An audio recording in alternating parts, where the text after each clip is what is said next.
बिना एसी ससुराल। प्रीति अपने ससुराल में बहुत खुश थी। उसे किसी भी चीज की कोई कमी नहीं थी। सब बहुत अच्छे से चल रहा था। धीरे धीरे गर्मियों का मौसम आता है। एक दिन प्रीति रसोई में रोटी बना रही होती है और पसीने से भीग चुकी होती है। हे भगवान, हर साल की गर्मी कम थी क्या? आपने इस साल तो हद ही कर दी। इतनी ज़्यादा गर्मी हो रही है आज। मैं माँ जी से बोलती हूँ कि एसी लगवाए। प्रीति का गर्मी से बुरा हाल हो गया था, इसलिए वो जल्दी से खाना बनाकर अपनी सास रेखा के पास जाती है और अपनी सास से कहती है, माँ जी बहुत हो गया। मैं जितना गर्मी में रह सकती थी रह लिया, लेकिन अब और नहीं। मुझे लगता है कि हमें एसी लगवा लेना चाहिए। मेरे पास ना एक बहुत अच्छी दुकान है जान पहचान की, हम वहीं से एसी ले आते हैं। अरे बहू, एसी की क्या ज़रूरत है? मैं कूलर निकलवा देती हूँ ना। माँ जी, कूलर कहाँ ठंडक देता है, खामखा आवाज़ से सबको परेशानी होती है। इससे अच्छा है कि हम एसी ही लगवा लेते हैं, पूरा घर ठंडा रहेगा। अरे बहू, तो जिस एसी की इतनी तारीफ कर रही है ना, वो महंगी भी बहुत आती है और बाद में बिजली का बिल भरो हजारों में। इतने पैसे कहाँ है हमारे पास? कंजूसी क्या करनी माँ जी, प्रतीक जी की इतनी अच्छी नौकरी है। अब हम क्या एक एसी तक नहीं लगवा सकते? अभी तो गर्मी आई भी नहीं और ये हाल है हमारा। तो ना बहुत नाजुक है। अरे हमारे घर में तो सब लोग इससे भी कई ज्यादा गर्मी में भी बिना पंखे के रह लेते थे। माँ जी, सब लोग आपकी तरह तो नहीं हो सकते ना। ये सब ना अमीरों के चौचले हैं। अरे रात में तू हम सबके साथ छत पर सोइयो, देखना कितनी ठंडी हवा चलती है। ऐसी होती क्या है, भूल जाएगी। इनसे बहस करने का तो फायदा ही नहीं। जब खुद के पसीने निकलेंगे ना गर्मी से, तब पता चलेगा। प्रीति अपनी सास को मना तो रही थी, लेकिन रेखा अपनी बहू की बातों में नहीं आती और एसी लगाने के लिए बिल्कुल नहीं मानती। कैसे भी करके प्रीति बिना एसी के अपना गुजारा कर रही थी। लेकिन एक दिन हद हो जाती है जब प्रीति अपने पति प्रतीक के साथ अपने कमरे में सो रही थी और लाइट चली जाती है। प्रीति का गुस्सा उसके पति पर निकलता है। हट जाओ पीछे, एक तो इतनी गर्मी हो रही है। अरे जब तक मैं बोलूंगी नहीं तब तक तुम्हें दिखेगा नहीं क्या कि गर्मी की वजह से मेरा बुरा हाल हो रखा है? ये नहीं कि एक एसी ही लगवा लूं घर में। अच्छा, तो मैडम इसलिए इतने गुस्से में है। देखो प्रीति, मैं तो तुम्हें बस प्यार दे सकता हूँ। अगर तुम्हें एसी चाहिए तो उसके लिए माँ से ही बात करनी पड़ेगी। अरे तुम्हारी माँ तो गर्मी से बचने के तरीके बता रही है, ना कि एसी लगवाने के लिए मान रही है। एक काम करो ना, माँ जी से कहो ना कि एसी लगवाए। पागल हो गई हो क्या तुम? मैं माँ को बोलूँ एसी लगवाने के लिए? नहीं नहीं, वो तो सीधा यही कहेंगी कि मैं अपनी पत्नी की वजह से कह रहा हूँ। तो क्या हुआ, पति की वजह से कह रहे हो तो एसी की हवा तो तुम्हें भी लगेगी ना। प्लीज, तुम मेरे लिए इतना सा काम नहीं कर सकते। मुझसे गर्मी में नहीं रहा जाएगा।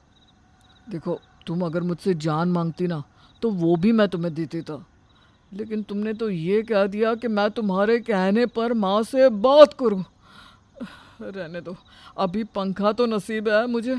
अगर मैंने कुछ बोला ना तो वो भी नहीं मिलेगा। प्रतीक साफ मना कर देता है प्रीति को और इसलिए प्रीति का गुस्सा 7वें आसमान पर चला जाता है। पर इसका कोई फायदा नहीं था, क्योंकि अब भी रेखा एसी लगवाने के लिए नहीं मानती। और एक दिन प्रीति बाहर से सब्जी लेकर आती है।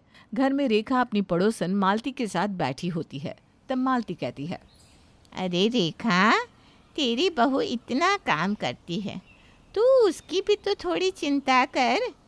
मैं तो अपनी बहू की बहुत चिंता करती हूँ, उसे किसी चीज़ की कोई कमी नहीं होने देती। हाँ हाँ, बस एक एसी के नाम पे ही ना माँ जी का सारा प्यार गायब हो जाता है। क्यों माँ जी? क्या बहू, मजाक मत कर। घर में 2-2 कूलर है, अब एसी लगवा लेंगे तो कूलर का क्या होगा? इस साल कूलर से काम चला लेते हैं, अगले साल की देखी जाएगी।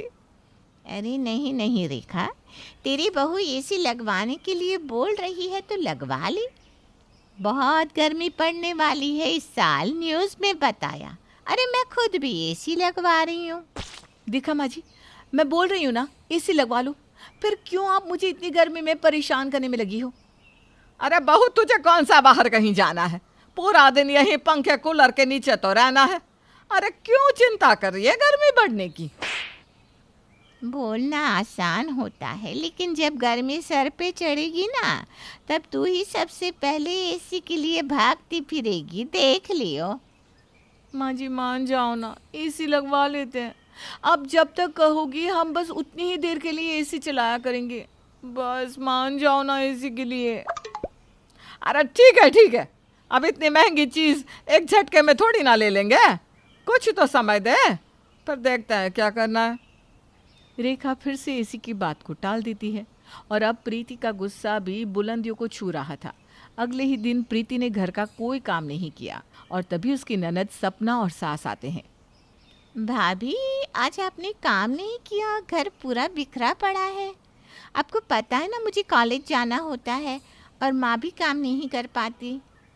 अच्छा, अभी थोड़ा सा घर गंदा दिखा तो इतनी तकलीफ हो गई, और मैं जो इतने टाइम से एसी के लिए बोले जा रही हूँ उसका क्या? अरे बहू, मैंने बोला तो था कूलर लगवा दूंगी, अब एसी को लेकर इतना कलेश क्यों कर रही है? चलो उठ, घर का काम कर अब। माँ जी, जिस तरह से गर्मी बढ़ रही है ना, उसे देखकर तो यही लगता है कि मेरा गुजारा कूलर में नहीं होगा, इसलिए बोल रही हूँ कि एसी लगवा लो। बहू, एक तू ही नहीं है इस घर में, और भी तो लोग रहते हैं। बाकी किसी ने तो मुझसे आकर एसी के लिए नहीं कहा, और तू है कि हल्की सी गर्मी में पिघलने लगी। माँ जी, सच में पिघल ही रही हूँ मैं, और इससे पहले कि मैं पूरी तरह से पिघल जाऊँ, एसी लगवा लीजिए। मेरे बार बार टोकने पर भी आप पर कोई असर क्यों नहीं हो रहा? भाभी, एक बात कहूँ, बुरा मत मानना। हर लड़की ना बस पैसे बचाने की सोचती है, लेकिन आप हो कि खर्चा बढ़ाती जा रही हो। भले ही मायके में हाथ पंखा हो, लेकिन ससुराल में एसी चाहिए आपको। सपना, मैं कुछ बोल नहीं रही हूँ तो तुम उसका फायदा मत उठाओ। और माँ जी, मैंने क्या गलत मांग लिया? एक एसी तो मांग रही हूँ ना। नहीं बहू, जो हम ला नहीं सकते तो हम झूठ क्यों बोले कि तेरे लिए एसी ले आएंगे? प्रीति ने अपने सारे हथकंडे अपना लिए थे, लेकिन एसी लाने के लिए कोई मानने को राजी नहीं था। इसलिए प्रीति अपने मायके से मिले पैसे लेती है और अपने कमरे में एसी लगवा लेती है। ये देखकर सब उसके कमरे में आते हैं और प्रतीक कहता है, माँ, आपने प्रीति को एसी लगवाने के लिए हाँ बोल दिया था क्या? अरे नहीं तो मैंने कब हाँ बोला? मुझे तो एसी के बारे में कुछ पता भी नहीं था। अरे बहू, तू ही बता, तूने ये एसी कहाँ से लगवाई और पैसे कहाँ से आए तेरे पास? माँ जी, आप लोग ना तो एसी लगवा रहे थे और ना ही एसी लगवाने के पैसे दे रहे थे, तो मैंने अपने पैसों से ही एसी लगवा ली। अब शायद किसी को कोई प्रॉब्लम ना हो। प्रीति, जो इतने टाइम से कोशिश कर रही थी कि एसी लग जाए, उसकी कोशिश कामयाब तो हो जाती है, लेकिन एसी उसके ससुराल वाले तो नहीं, बल्कि प्रीति को खुद अपने पैसों से लगवानी पड़ती है।